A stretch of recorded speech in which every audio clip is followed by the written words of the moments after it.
មានថ្ងៃមួយបុរសឈ្មោះសុកធ្វើដំណើរទៅកាប់អុសក្នុងព្រៃនោះជាកន្លែងកាប់អុសរបស់គាត់លុះទៅដល់ព្រៃជាកន្លែងកាប់អុសនោះហើយគាត់ឃើញខ្លាធំមួយស្លាប់នៅជើងដំបូកក្បែរច្រកផ្លូវចូលចៅសុកពិនិត្យមើលទៅឃើញថាខ្លានេះស្លាប់ដោយពស់ចឹក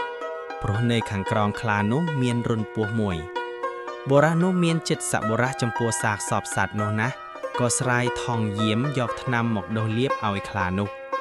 លុះបានមួយស្របក់ខ្លាដឹងខ្លួនឡើងឃើញខ្លួនប្រឡាក់សុទ្ធតែថ្នាំដែលលាបក៏មានសេចក្តីទោមនាស់នឹងបុរសដែលលាបថ្នាំឲ្យ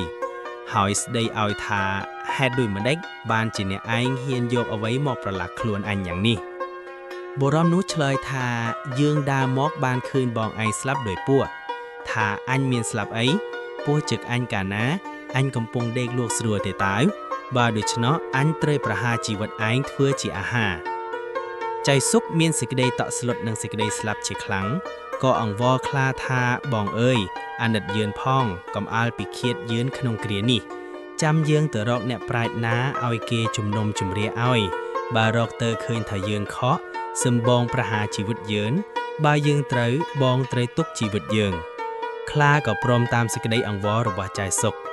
ចៅសុកវិលមកវិញប្រទាក់សាក់នឹងក្របីនៅក្បែរផ្លូវក៏និយាយថាបងទាំងពីរអាណិតជួយយកអាយុយើងផងព្រោះខ្លាដែលពស់ចឹកបានរស់ឡើងដែលយើងដាក់ថ្នាំឲ្យតែវាប្រាថ្នាប្រហារជីវិតយើងថាយើងធ្វើឲ្យវាភ្ញាក់ហើយធ្វើឲ្យប្រឡាក់ខ្លួនវាអស់សត្វទាំងពីរដឹងសេចក្តីសពគ្រប់ក៏ពិចារណាទៅឃើញថាតាមពិតត្រូវតែទៅកាត់សេចក្តីឲ្យបុរសនេះឈ្នះខ្លាបន្តែបើអញឲ្យបុរសនេះឈ្នះទៅមុខជាខ្លាគុំអញស៊ីអញជាអាហារពំលែងក៏ប្រាប់ទៅចៅសុកថាបងឯងខកមែនហើយត្រូវឲ្យខ្លាស៊ីទៅ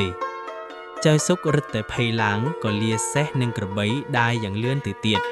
លុះប្រទាក់នឹងសុភាទន្សាយចៅសុកក៏ប្តឹងតាមដំណើរសុភាទន្សាយដឹងរឿងសពគ្រប់ក៏ប្រាប់ចៅសុកថាឲ្យទៅនីអ៊ីអង្វរខ្លាទៀតទៅសឹមញើងទៅជួបគ្រាដែលបុរសនោះកំពុងជជែកនឹងខ្លា